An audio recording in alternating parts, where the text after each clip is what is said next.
Not all heroes wear capes. Some even carry hammers. Workers at an Oakland pizza shop fending off a fourth robbery attempt in just over a month, and they only had a hammer to fight back. They also threw a recycling bin at the crook.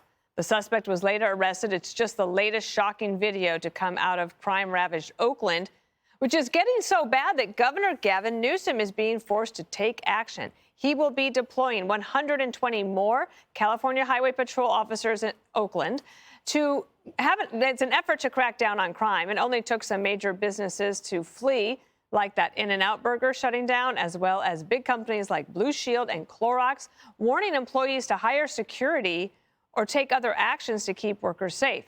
But is the governor only taking this action to save his favorite burger joint?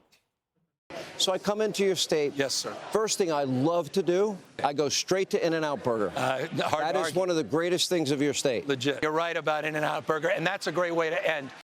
He said, Greg, that he wants to send the Highway Patrol to restore a sense of safety. What about actual safety? No, it's appearances only matter. I mean, just look at him. Look at him.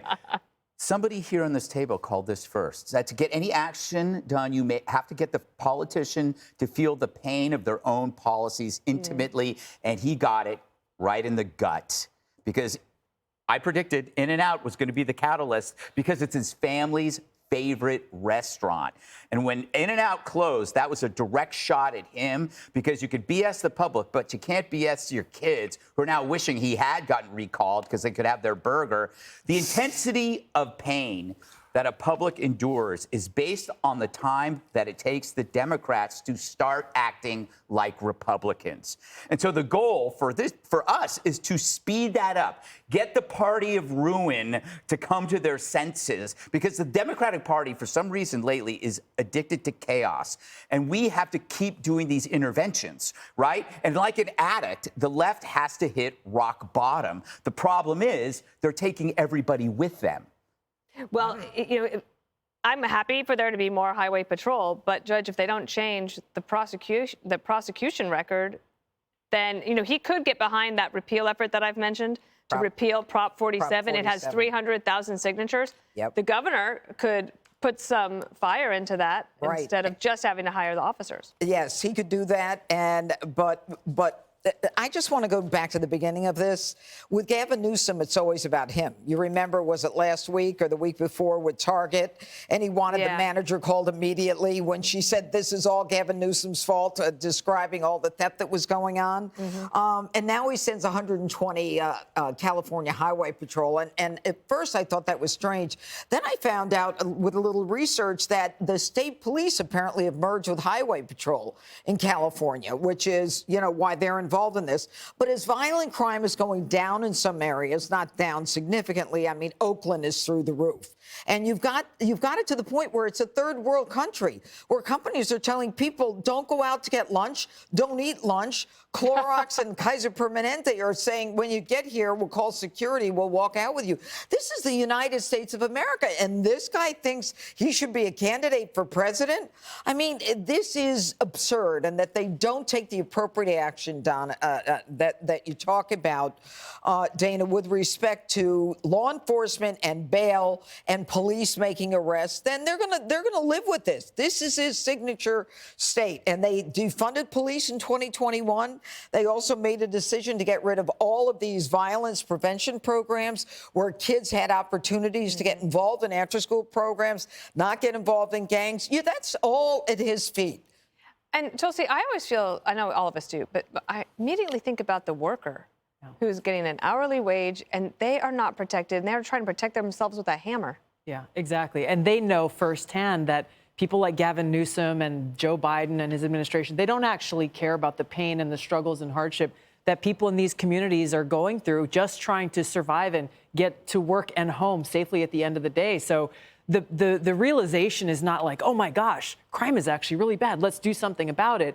The pain is coming from the threat to their power. They're seeing that the American people are very concerned about rampant crime in their communities. They're very concerned about the open borders and the immigration crisis, and are recognizing this is actually going to have a big impact in the outcome of this election.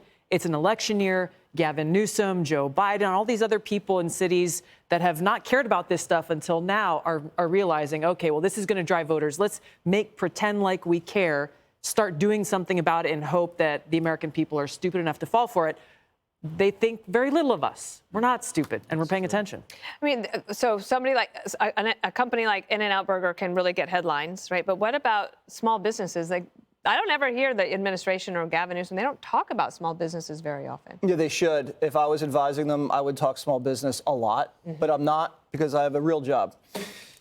Dana, we're making Newsom president, just like MSNBC made Trump president in 2016. All of these positive stories about Gavin deploying anti-crime task forces all over California. It's happening, Dana. I can feel it. The guy. Are you off the Michelle Obama train now? Oh, no, we're going to cover that heavily tonight. I'm sure you are. This guy went so far left during COVID, he's now doing a massive course correction, and he's going on Fox. He's admitting homelessness is a problem. He's going to battleground states. He's deploying the police. All you need to be president, height, hair, and a lot of money. Guy's got it all. If he can just run a normal campaign, he's a shoo-in for 28. You say, listen, I was the first guy to marry gays, but I don't think kindergartners should read about gay sex. I'm going to fight street crime, but I'm also going to fight white-collar crime. I want to secure the border. I also want immigration. I want to wean people off of welfare and then wean corporations off welfare, too. It's a layup. If I was advising him, that's what I'd tell him. I'll probably lose my job tomorrow, and I'll be available. We don't. That was a joke. We don't want to lose you, but if you cover that story one more time tonight, you're going to hear explosions in my head. Do you know why they call it In-N-Out? Why? Just think about it. Come on! I still don't get it. Okay. Oh. Hey, Sean Hannity here. Hey, click here to subscribe to Fox News YouTube page and catch our hottest interviews and most compelling analysis. You will not get it anywhere else.